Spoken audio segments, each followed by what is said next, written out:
There's a man here who has put his own life on hold, who's driven by this great pain and desire for revenge and purposefulness and usefulness in his life. I always viewed him as being every bit as interesting as any of the villains in any of the movies.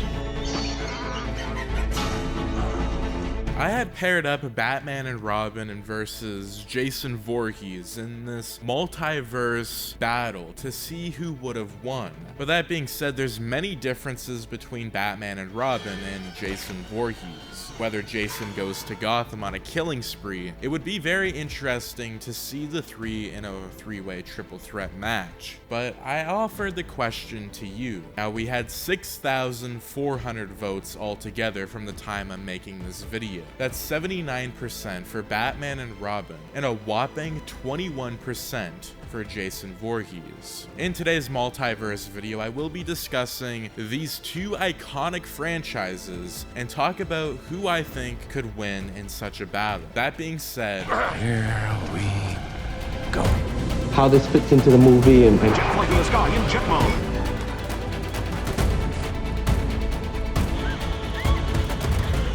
Jason Voorhees has earned fame and became a pop culture symbol, thanks to the Friday the 13th series by first appearing as the young son of camp cook turned killer, Mrs. Voorhees. Betrayed by Ari Lehman and created by Victor Miller, this iconic comic character has since then been appearing in various films, media, horror novels, comic books, and even video games. Many heroes have acted the character, and Kane Holder has become more popular for this character, who has manifested this character in 4 consecutive films. The physical appearance was first-time artwork by Stan Winston, and since the appearance has gone through numerous transformations, aligning it with the demands of time. Later incarnations of the character however, been based on the original work of Stan. Regarding powers, abilities, and strengths, since Friday the 13th Part 5, Jason Lives, filmmakers have given Jason superhuman strength and near invincibility. In fact, there are many fans who share sympathy with him for his killings. They cite the injustices of his victims committed against him well before he killed his victims. His mother thought he drowned in Camp Crystal Lake at the age of 11. However, his mother was killed, and later on it seemed to take the revenge of himself and for his mother. Regarding his death, it is a belief in the popular culture that after being drowned, he survived and became a hermit, living in the woods and feeding off of plants, bugs, and animals. There is another version to his death, claiming that he did drown, but came back to life to avenge his mother's death. He grew to be very large, deformed, and an uneducated man who never said a word. With regard to blame of his death, his mother held the counselors responsible for his sad demise at the age of 11. To take revenge, his mother killed 2 counselors in 1958, and the camp was closed. In 1979, long after Jason's alleged death, someone tried to open the camp again. Jason watched as his mother killed the counselors one by one. He also watched one counselor beheading his mother. The counselor took a canoe out into the lake. Jason came up from behind and pulled her into the lake to drown her, but she had survived. Later, Jason found her home and murdered her before returning to his shack in the woods surrounding Camp Crystal Lake. In fact, the true account shows that he started killings just because he watched her mother being killed. In addition, a bunch of kids used to bully him due to his lack of strength and being deformed during childhood. Moreover, when these bullies drowned him, the counselors did not stop them. This tragic history compelled him to start his killing spree. Every time someone else tries to open the camp at Camp Crystal Lake or wandered onto the land, Jason would slash, crush, impale, dismember, or even decapitate the intruders. Since then, he had killed more than 163 people on different occasions, in various situations, and on various grounds. He first wore a sack with his eye holes over his head to hide his ugliness. Later, he switched to a white hockey mask. Sure. Pain.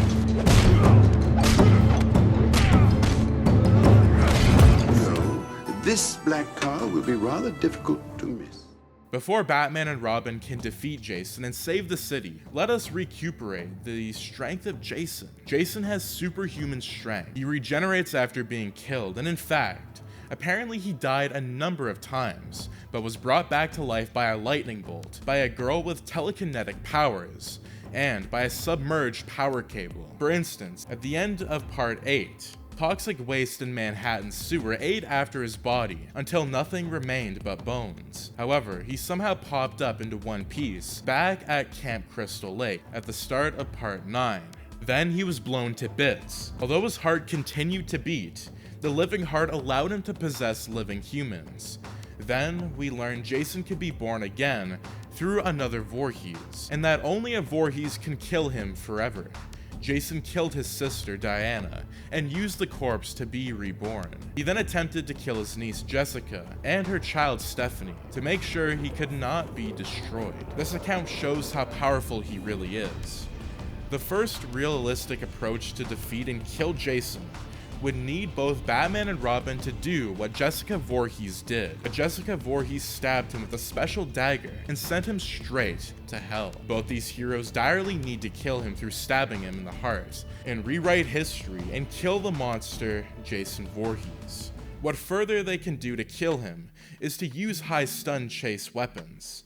Batman, for instance, has disguised fighting skills, and he can smack him in the back with the use of high stun chance weapons. There is another way of killing him or hurting him to such an extent that he is unable to kill further, and the city can become peaceful and a terror-free place to live, especially for children since they are his main target. In fact, when masked, he cannot be killed, and before he is killed, Robin needs to knock his mask off. Now both Robin and Batman need to use melee weapons that is able to knock his mask. Once he is without his mask, he to an extent is vulnerable. Then, like Tommy, both these heroes can make the best use of a machete or an axe to deliver a final or forceful blow to Jason and save Gotham City. In fact, his mask regenerates, and other powers Jason has with superhuman abilities. On the other hand, both Batman and Robin have no superpowers, and instead have to rely on their intellect and fighting skills to first disarm and take back his axe from Jason.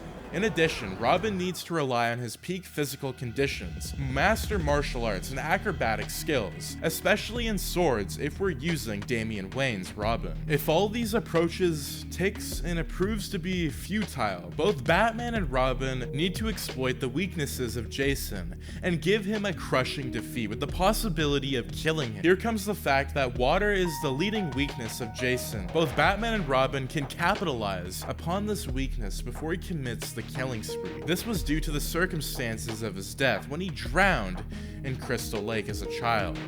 The weakness must be utilized by both Batman and Robin to stop him committing murders. Moreover, Batman can use Jason's trauma, as Batman has his special abilities and powers, and that trauma can even kill Jason. Moreover, Robin is one of the best acrobatics and swordsmen. He can stab Jason with his swords while using his acrobatic skills. He can be stabbed this way, as we see that his own niece was able to stab him. But this stab must be right in the heart, because he can rise again if stabbed somewhere else. In this way, he can be early stabbed before his killing spree happens. The same can be done by Batman as well. Yes, Jason is durable, but he is defeatable.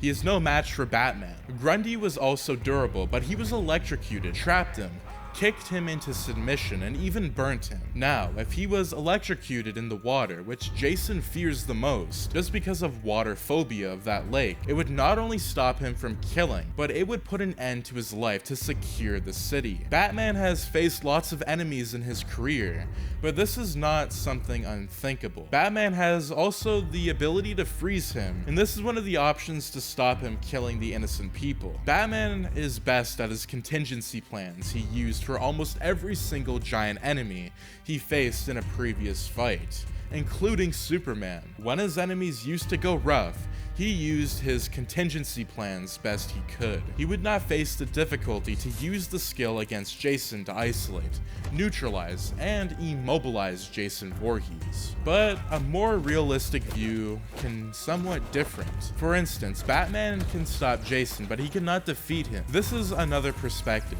In a long fashion, such as a defeat is not forthcoming. In fact, Jason is not essentially a human being. Rather, he is a curse. Or, he is more of a curse than a human being. This is how both Batman and Robin may not succeed to defeat him. Some of the last Friday the 13th movies really ran with this idea, and he had cases where Jason's body is pretty much totally destroyed, which leads to him possessing people.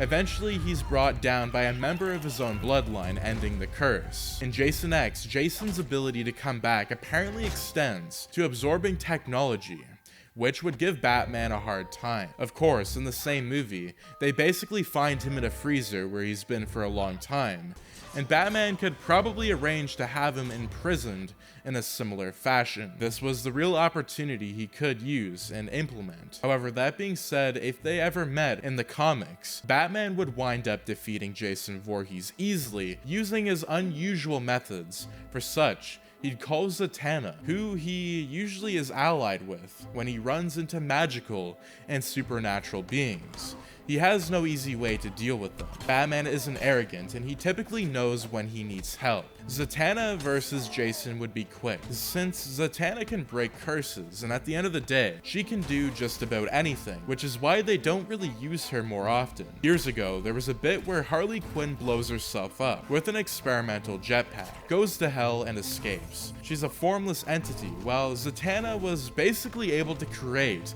a whole new body for her soul to inhabit. Except this mentioned scenario and the options approaches and tricks details earlier, through which Jason can be defeated and killed to save the city of his murders and terrors. Jason is laced with superhuman strength, regenerative powers, and near invulnerability, but Batman can use his incredible intelligence, combat prowess, and agility against Jason. There is another perspective that can culminate in either stopping or killing Jason Voorhees. Just as the Cape Crusader beat Jason, both Batman and Robin can follow the suit.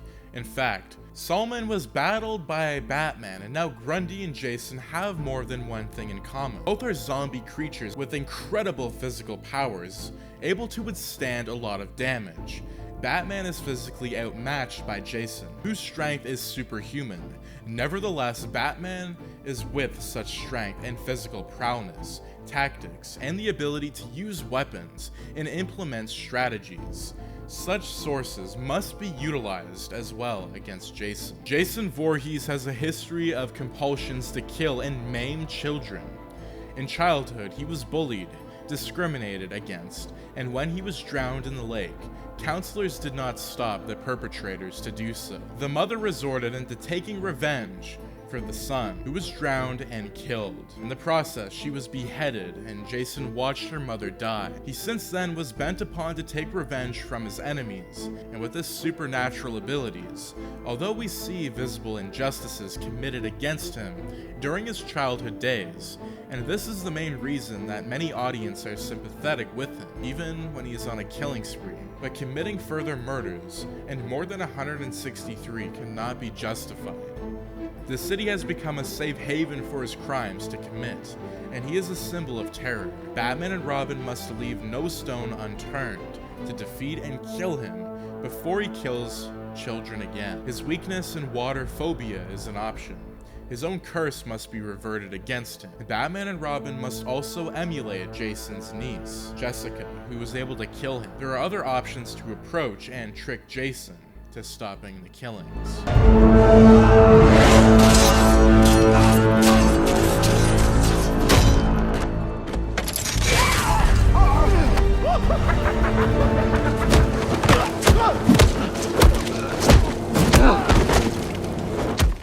What are your thoughts on this? What other options do you see happening with both Batman and Robin? Can they stop Jason from entering Gotham City? Do you think they would be able to save the city against him? I do want to say a huge thank you for this previous multiverse epic battle where I was talking about Wolverine versus Michael Myers, and this time things went a little bit differently, and I'm really glad that I can make this happen. Would you like to see a what if storyline, and maybe I can write all the pieces together? But that being said, thank you for tuning in. Do make sure to subscribe, like, share, and turn those notifications on so you and your friends are all up to date with the latest content.